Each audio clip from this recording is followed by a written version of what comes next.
여러분들 가운데 혹시 시력이 나쁘신 분들이 계십니까? 아니면 혹시 이 땅을 살면서 눈이 심하게 나빠지거나 또는 다쳐서 고생해 본 일이 있습니까? 우리의 몸 가운데서 중요하지 않은 건 아무것도 없지만 그 가운데서 이 눈의 역할은 굉장히 중요합니다.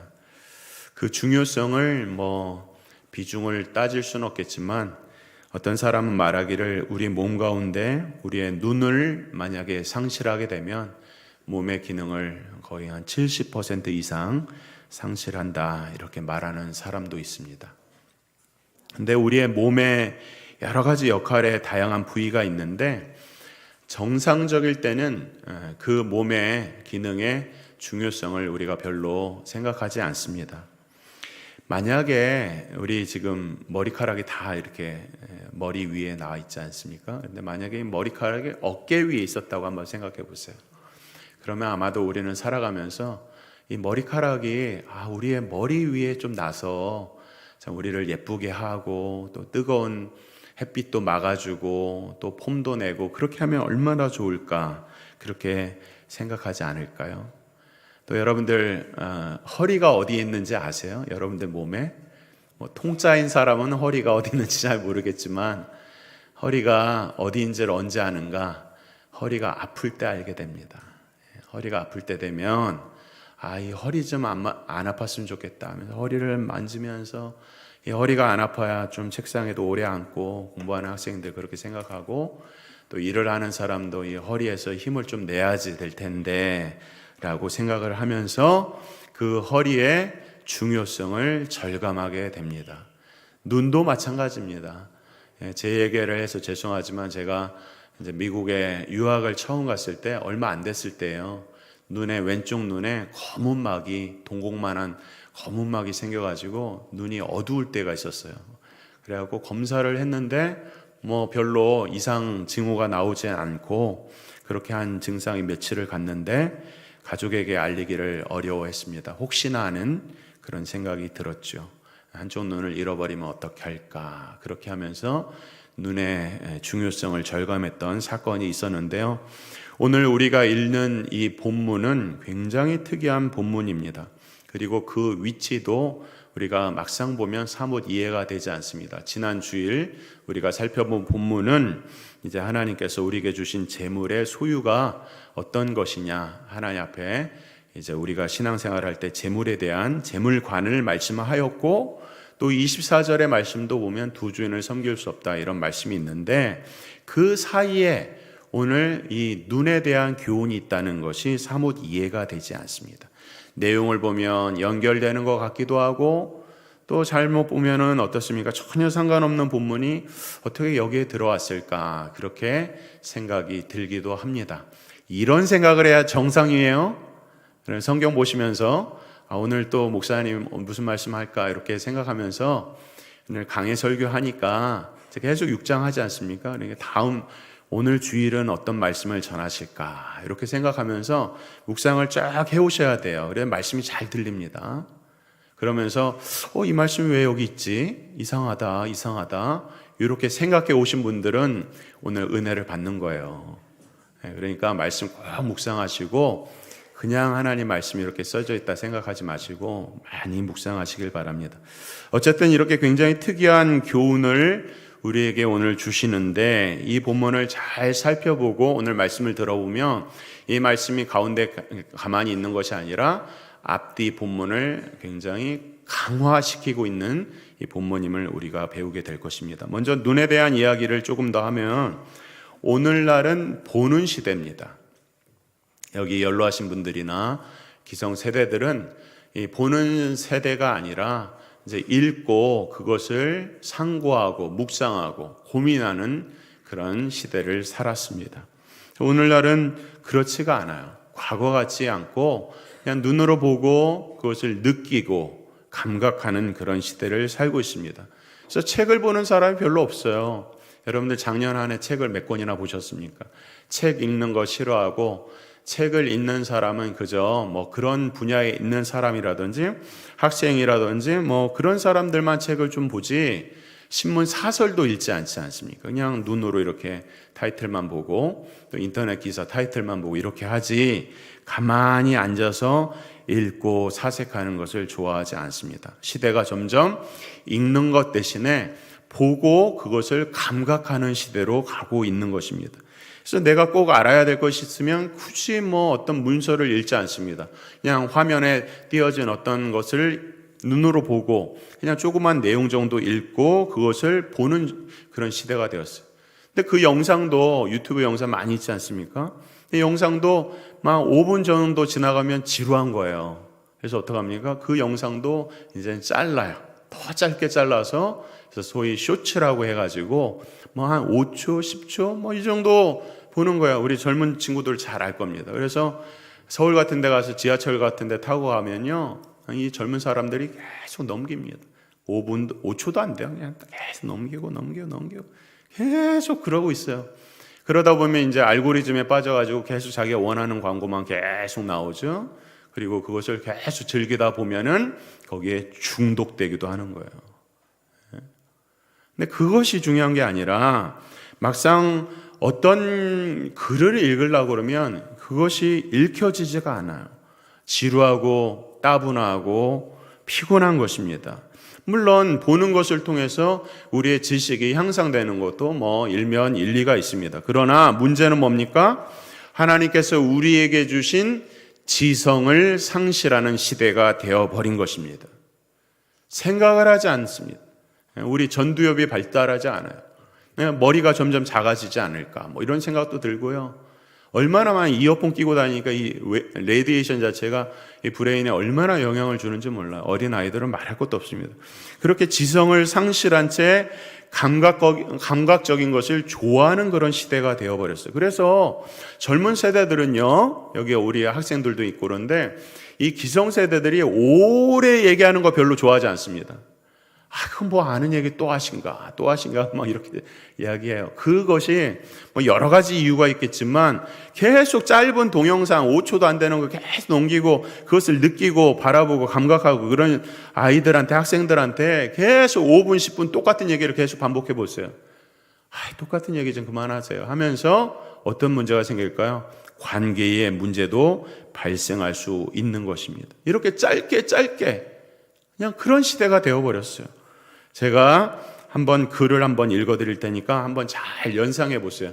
현대의 이 예수님께서 이 땅에 오시면 어떤 모습일까 하면서 예수님과 함께한 저녁 식사라는 책에 어떤 예수님을 소개하는 글입니다. 여러분들 제 글만 화면 띄우지 마시고요. 제 글만 쭉 한번 여러분들이 연상 한번 해보세요. 예수님의 모습입니다.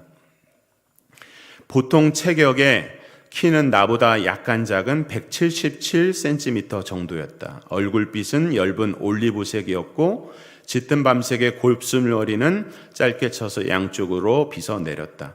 숱이 많은 눈썹 아래로 갈색 눈이 깊이 박혀 있었다. 갈색 눈은 매우 짙어서 어디까지가 홍채이고 어디부터가 눈동자인지 분간이 되지 않았다. 길고 날렵한 코와 가름한 입술은 마치 그 위에 이마와는 경쟁이 되지 않는다는 것을 안다는 듯 살짝 들어간 턱과 조화를 이루고 있었다. GQ 모델 표지감은 아니었지만 헬스장에서 운동하는 시간이 나보다 훨씬 많은 건 틀림없었다. 양복은 아르마니는 아니었지만 그렇다고 할인 매장에서 파는 싸구려 브랜드도 아니었다. 어때요? 답답하지요? 제가 읽어드리지 않고 여러분들이 만약에 이 글을 직접 읽어도 더 답답할지 모르겠어요. 왜 답답합니까? 그림으로 한번 보면 간단하기 때문에 그래요. 그림 한번 보여주시겠습니까? 저 모습이에요. 현대에 등장한 예수님이라면 어떤 모습일까 하면서 예수님과 여러 가지 자신의 신앙 상담을 식사를 하면서 나누는 내용의 책입니다. 거기 나와 있는 예수님의 모습이 제가 지금 읽어드린 거예요. 이렇게 시대가 바뀌었어요, 여러분. 우리가 살고 있는 이 시대는 이렇게 많이 바뀌고 앞으로도 더 많이 바뀔 것입니다. 그것뿐이 아니라 눈을 통해서 우리는 매우 감각적인 것을 생각하고 자극을 받길 좋아해요. 그래서 자극을 받지 않으면 생각하지 않는 그런 세상에 살고 있습니다. 이 사람의 이 눈으로 보고 자극을 하고 감각을 하는 데 있어서 지대한 공헌을 한 것은 당연히 미디어, 유튜브와 같은 미디어와 인터넷입니다. 인터넷을 통해서 정보를 얻는 유익은 아주 작은 것에 지나지 않습니다. 대부분 인터넷을 통해서 우리가 보는 많은 시간들은 대부분 불필요한 것들이 너무 많고, 여러분들 특별히 성경을 가르친다든지 말씀을 듣는다든지 어떤 세미나를 한다든지 여기에 인터넷에 얼마나 많은 이단들이 많은지 몰라요. 잘 분별해서 듣고, 사실 교회 생활만 열심히 해도 외부에 나가서 그런 메시지 듣지 않아도 됩니다. 그렇거든요. 어쨌든 그러면서 더 감각적으로 인터넷 회사들은 자극을 하기 위해서 여러 가지 것들을 작동을 하기 때문에 거기로부터 중독 증세가 일어나는 거예요. 그래서 컴퓨터를 통해서 게임을 해서 게임에 중독된 아이들 공부하지 못합니다. 그리고 도박에 중독되는 사회들, 해갖고 부모의 돈을 막 탕진시켜버리는 그런 아이들 있습니다. 중독 증세죠. 성적인 것은 말할 것도 없습니다. 각종 사이버 중독이 판을 치고 있는 이런 시대에 어떻게 하면 눈으로 보는 것을 좀 더 자극적으로 할 것인가. 이 자극은요, 끝이 없어요. 우리의 뇌에는 도파민이라는 것이 있어서 이 도파민이 계속 뇌에서 증대되는 거예요. 마약을 한번 맛보게 되면은 마약을 통해서 느끼는 그 도파민의 화학 요소의 발달, 이 과정은요, 우리가 상상할 수 없는 것이기 때문에 마약을 끊을 수가 없는 거예요. 감각이 그렇게 우리를 자극하고 있는 것입니다. 그런데 그것이 뭐냐면요, 바로 우리의 눈을 통해서 이루어지는 거예요. 눈은 마치 카메라의 셔터와 같습니다. 렌즈를 통해서 우리가 사진 촬영하시는 분들 셔터를 딱 누르면 눈이 깜빡하죠.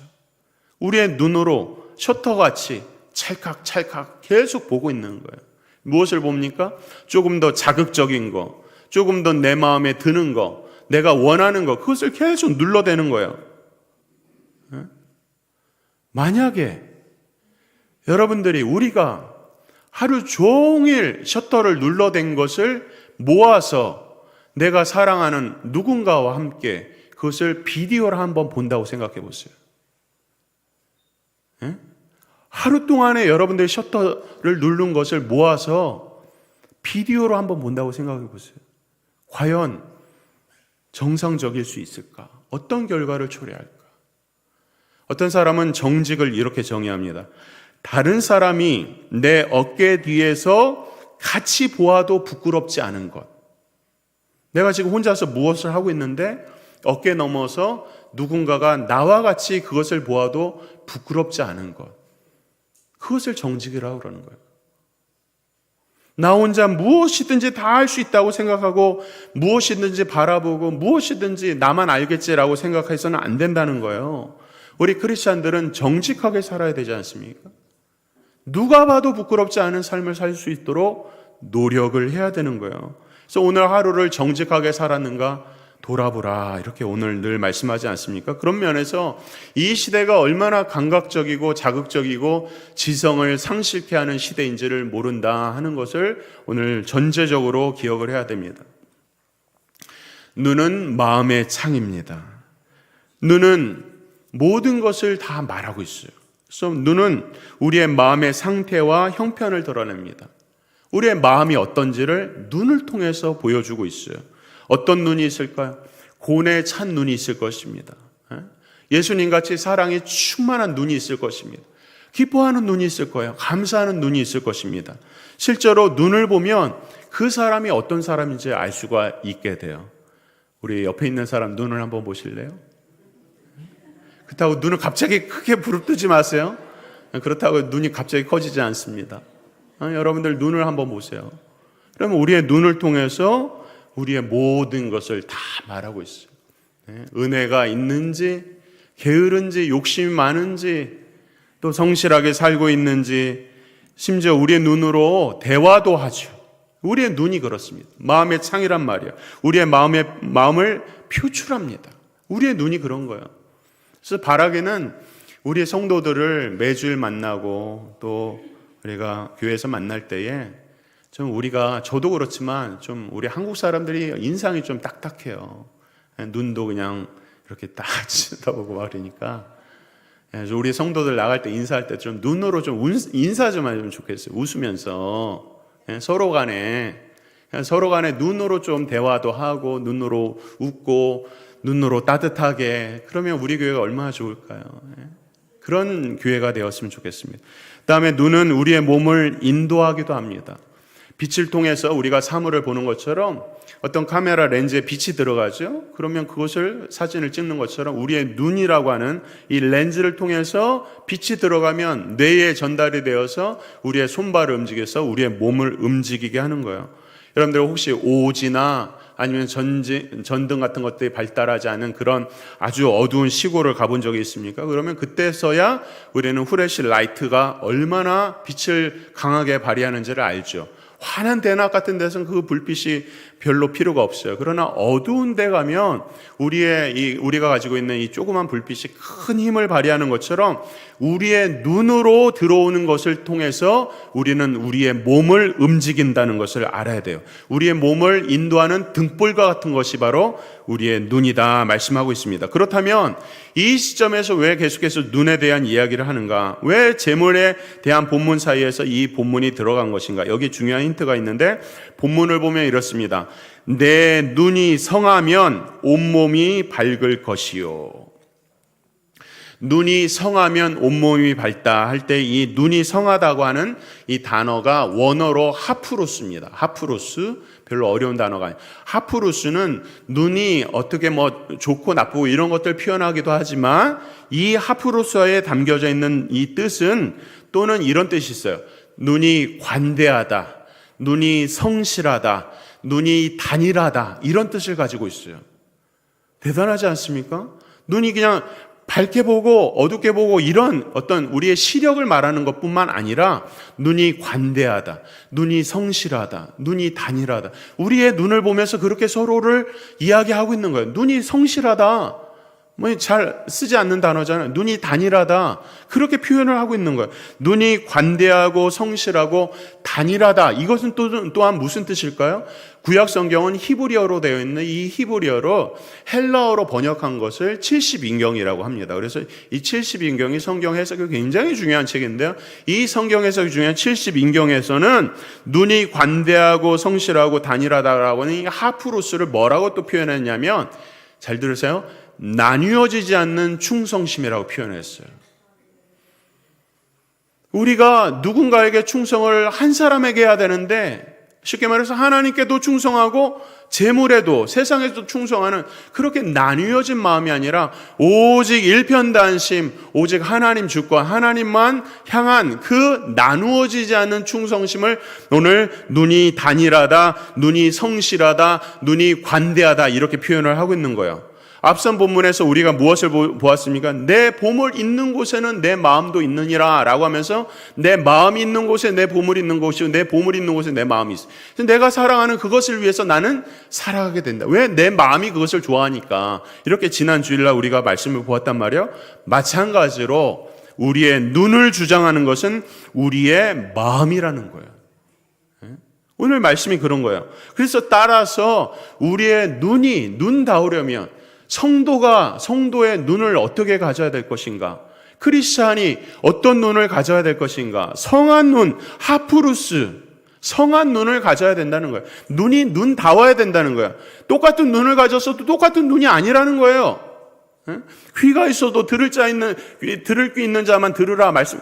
같은 귀가 있어도 지금 이 시간에도 듣는 사람이 있고 안 듣는 사람이 있어요. 보아도 똑같은 것을 보아도 하나님을 보는 사람이 있고 하나님을 보지 못하는 사람이 있는 거예요. 성한 눈을 가지라는 거예요. 성한 눈, 성실한 눈. 성한 눈을 갖는 사람은요, 하나님께 마음이 집중되어 있으니까 모든 일에 성실할 것입니다. 성한 눈을 가지고 있는 사람은요, 다른 사람에게 관대할 것입니다. 다른 사람의 단점에 대해서 얘는 이러니 저러니 막 이렇게 얘기하기보다 관대한 눈을 가지고 있을 거예요. 성한 눈을 가지고 있는 사람은요, 세상을 바라보지 않으니까 오직 하나님께 단일하게 나아갈 것입니다. 성한 눈을 가지고 있는 사람은 감각적으로 자신의 감각을 자극시키는 그런 영상들, 그런 미디어 이런 것들 중독되지 아니하고 성한 눈을 가지고 있는 사람은 하나님의 마음에 집중할 것입니다. 성한 눈을 가지고 있는 사람은 오늘 본문 말씀이죠. 재물을 구하지 않을 거예요. 어떻게 돈을 모을까? 어떻게 생각하면 계속해서 돈 이렇게 따지지 않을 거예요. 성한 눈을 가진 사람은 오직 구원이 하나님께만 있다는 것을 믿고 살아가게 될 것입니다. 그 마음이 바로 성한 눈, 나뉘지 않는 충성심을 가진 것이고 우리 마음이 하나님께 통치를 받는 사람이다 라고 오늘 예수님께서 산상설교를 통해서 성한 눈을 말씀하시는 이유인 거예요. 만약에 성한 눈을 가지지 않았다면 어떤 눈을 가졌을까요? 그 눈은 바로 어두운 눈이에요. 23절 보니까 눈이 나쁘면 온몸이 어두울 것이니 그러므로 내게 있는 빛이 어두우면 그 어둠이 얼마나 더하겠느냐. 이 말씀이 굉장히 심오한 말씀입니다. 눈이 나쁘면 온몸이 어둡다. 어떤 의미일까? 눈이 나쁘면 온몸이 어둡다. 눈이 나쁘다는 것은 시력이 좋지 않다는 뜻이 아니라 인색하고 탐욕스럽고 마음이 나뉘어져서 하나님 앞에 나가지 않고 이쪽 저쪽을 기울이는 그런 마음을 가진 사람들이 이 땅에서 어떠한 인생을 살겠는가? 그 온몸이 얼마나 치명적이고 상실적인가? 그 몸을 구원할 자가 과연 있겠는가? 이렇게 오늘 우리에게 도전하는 거예요. 감각적인 것을 좋아하기 때문에 계속 감각적인 것을 쫓아다닐 것입니다. 도파민 중독으로 계속 나갈 거예요. 술, 담배, 마약에 중독된 사람들은요, 그것을 끊을 수가 없어요. 그것이 자기를 취하게 하고 자기 세상을 만드니까 감각으로 살아가는 거예요. 지성이 상실되는 거예요. 의지가 없어요. 눈이 풀려 있어요. 맨날 인터넷만 하고 미디어만 하는 우리 학생들의 눈을 한번 봐보세요. 믿지 않는 학생들의 눈을 한번 봐보세요. 눈이 풀려 있어요. 마약을 하는 사람들 눈을 한번 보세요. 중독되어서 눈이 풀려 있단 말이에요. 암스테르담은 마약이 허용되는 도시거든요. 암스테르담 우리는 무슨 아름다운 화원 보러 가죠. 그 도시 한번 가보세요. 사람들이요 다 눈이 풀려가지고 정상인 사람을 찾아볼 수가 없습니다. 맨날 다투고 싸우는 사람의 눈을 보세요. 얼마나 싸나울까요? 돈을 좋아하는 사람들의 눈은 무엇일까요? 사람을 다 돈으로 보겠죠. 24시간 동안 우리는 얼마나 많은 시간 동안 돈 계산을 하고 있을까요? 눈에 보이는 고급 세단차와 자기가 좋아하는 고가 명품들을 보면서 우리의 눈은 그것을 얼마나 쫓아가고 있을까요? 과연 우리의 속마음을 다 드러내지 못해서 그렇지 우리의 눈으로 보고 있는 것들을 우리가 같이 나눌 수만 있다면 그 어둠이 얼마나 하겠느냐. 그 어둠이 얼마나 하겠느냐. 제가 오늘 일부 말씀에 이 말씀을 하니까 우리 성도들의 고개가 뚝뚝 떨어지더라고요. 저도 정상적이라서 이런 말씀 드리는 게 아니에요. 저도 마음이 어둡죠. 많이 어둡습니다. 시간이 가면 갈수록 더 밝아져야 되는데 그 싸움이 쉽지가 않습니다. 여러분들의 마음은 어떠세요? 얼마나 어두우세요? 아니면 얼마나 밝으세요? 오늘 우리에게 그것을 묻는 거예요. 특별히 재물과 관련되어서. 마태복음 13장에 보면 씨 뿌리는 비유가 나오지 않습니까? 씨를 뿌리는데 돌짝밭에도 뿌리고 가시떨기에도 뿌리고 길가에도 뿌리고 좋은 땅에도 뿌렸단 말이에요. 그 중에서 오늘 이 말씀, 오늘 마태복음의 6장 22절, 23절의 말씀 정확하게 가시떨기에 뿌려진 이 씨 뿌리는 비유의 말씀이에요. 가시떨기에 뿌리었다는 것은 말씀을 들으나 세상의 염려와 재리의 유혹에, 돈의 유혹에 말씀이 막혀서 결실치 못하는 자요. 우리의 눈이, 우리의 바라는 것이, 우리의 생각이 다 이 물질에 들어가 있으니까 어떻게 되었다고요? 말씀이 막혔다. 말씀이 막혔다. 말씀이 막히면 어떻게 됩니까? 생명을 누리지 못하는 것이고, 생명을 누리지 못하면 어떻게 됩니까? 죽는 것이에요. 돈 때문에 죽는 것이죠. 이 세상의 가장 큰 부자는 누구일까요? 찾아보니까 옛날엔 빌 게이츠지만 지금은 일론 머스크라고 하더라고요. 우주선 만드는 사람이요. 그래서 그 돈을 제가 따져보니까 아까 빌 게이츠는 한 47조 정도 되는데 일론 머스크가 한 600조 정도 갖고 있더라고요. 우리나라 국가 예산 정도예요. 대단하지 않습니까? 근데 그것보다 더 부자가 있었어요. 성경에. 누굽니까? 바로 솔로몬이죠. 이 재물 아무것도 아니다 이렇게 목회자가 얘기하면 목사님이 뭐 그거 얼마나 알겠어요 뭐 이렇게 생각할지 모르니까 성경의 솔로몬의 이야기를 한번 해보잖아요. 솔로몬이 가진 재물은요, 금은만 따져도 지금의 가장 낮은 그 시가를 따져도 거의 몇백 조가 됩니다. 몇백 조가 돼요. 계산을 해보면 달란트를 뭐 환산해서 그렇게 보면 몇백 조가 된단 말이에요. 솔로몬이 자기가 그렇게 많은 부를 누리고서 뭐라고 했는지 한번 찾아보겠습니다. 잠언서, 전도서죠. 전도서 2장 말씀 한번 찾아보겠습니다. 성경 한 군데 찾아봅니다. 전도서 2장 말씀은 제가 가진 구약성경 949쪽에 있는데요. 한번 봅시다. 전도서 2장 4절부터 말씀 보겠습니다. 949쪽 전도서 2장 4절 말씀. 제가 읽겠습니다.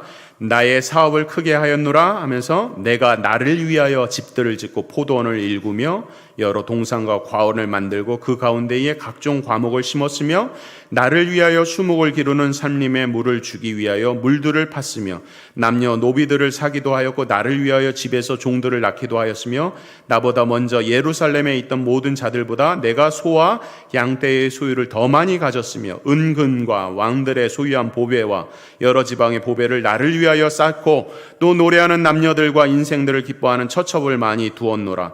내가 이같이 창성하여 나보다 먼저 예루살렘에 있던 모든 자들보다 더 창성하니 내 지혜도 내게 여전하도다. 무엇이든지 본문 보세요. 내 눈이 원하는 것을 내가 금하지 않았다. 원하는 것을 다 할 수 있다는 거예요. 무엇이든지 내 마음이 즐거워하는 것을 내가 막지 아니하였으니 이는 나의 모든 수고를 내 마음이 기뻐하였음이라. 마음을 얘기하죠. 이것이 나의 모든 수고로 말미암아 얻은 몫이로다 하면서 그 후에 내가 생각해 본즉 내 손으로 한 모든 일과 내가 수고한 모든 것이 다 헛되도다. 헛되다. 바람을 잡는 것이며 해 아래서 무익한 것이라. 왜 그랬을까요? 돈이 솔로몬을 구원치 못한다는 것을 알게 한 거예요.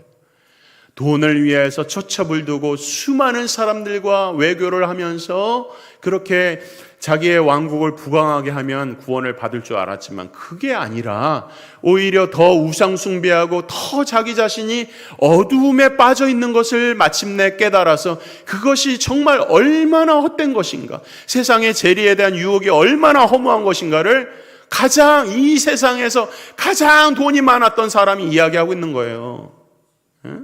가봤자 아무것도 없다니까요. 가봤자 아무것도 없어요.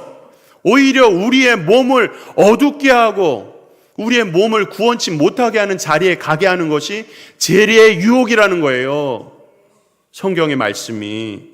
그래서 혹시 우리가 살아가면서 여러 가지 문제 가운데서 이러한 문제, 감각적인 문제, 세상의 돈 문제, 여러 가지 문제가 있습니까? 오늘 이 경계의 말씀을 꼭 기억하라는 거예요. 눈이 나쁘면 온몸이 어두울 것이니 그러므로 내게 있는 빛이 어두우면 내 몸이 얼마나 어둡겠느냐. 이 경계의 말씀이 우리를 지키는 말씀이 돼야 돼요. 결론적으로 이 말씀은 앞뒤 본문을 강화하면서 오늘 우리에게 이런 말씀을 하고 있습니다. 과연 나는 무엇을 바라보고 있는가? 나의 눈은 깨끗한가? 내 눈은 영적인 시력이 있는가? 내가 무엇을 바라보고 무엇을 위해서 살고 있는가 돌아보라 말씀하고 있어요. 오늘 이 말씀에 꼭 맞는 말씀이 에베소서에 나옵니다. 에베소서 5장 8절부터 보면 이런 말씀이 있습니다. 너희가 전에는 어둠이더니 이제는 주 안에서 빛이라. 빛의 자녀들처럼 행하라. 우리는 다 빛의 자녀라는 거예요. 그래서 빛의 자녀의 의무가 있는데 빛의 열매를 맺어야 돼요. 그 열매는 뭡니까? 모든 착함과 의로움과 진실함에 있느니라. 주께 기쁘시게 할 것이 무엇인가 시험하여 보라. 너희는 열매 없는 어둠의 일에 참여하지 말고 도리어 책망하라. 저희의 은밀히 행하는 것들은 말하기도 부끄러움이라. 그러나 책망을 받는 모든 것이 빛으로 나타나는 것마다 빛이니라. 그러므로 이르기를 잠자는 자여 깨어서 죽은 자들 가운데서 일어나라. 그리스도께서 내게 비치시리라. 오늘 말씀이에요. 오늘 정확한 말씀이에요. 오늘 말씀. 우리는 다 죄로 죽었던 어둠에 속했던 사람들이었는데 이제 다 예수 그리스도로 말미암아서 빛의 자녀가 되었다는 거예요. 빛의 자녀는 당연한 의무가 있어요. 열매를 맺어야 되는 게 그건 뭡니까? 착함과 의로움과 진실함의 열매를 맺으라는 거예요. 그것을 맺는 사람은 눈이 성한 사람이에요. 우리의 삶의 열매로 우리의 눈이 성한지 병들었는지 알게 된다 말씀하고 있어요. 그래서 혹시 우리가 어둠의 일에 빠져 있다면, 감각적인 일에 빠져 있다면, 우리의 죄된 습관이 우리를 병들게 하고 있다면 오늘 이 경계의 말씀을 꼭 기억해서 이제 하나님의 사람이 온전하게 되어서 하나님의 우리를 부르신 그 목적에 맞게 착함과 의로움과 진실함의 열매를 맺어라. 어둠의 일에 속한 일에서 벗어나고 하나님께서 예수님을 우리에게 비추주신 예수 그리스도의 이름으로 힘을 내라. 일어나라. 빛을 발하라. 오늘 우리에게 말씀하고 있는 것입니다. 바라기는 오늘 우리의 모든 성도들이 성한 눈으로 회복되어져서 세상에 빛을 발하는 거룩한 주님의 제자가 되어서 하나님께 큰 영광 올려드리는 온 성도의 삶이 되기를 주의 이름으로 축원합니다.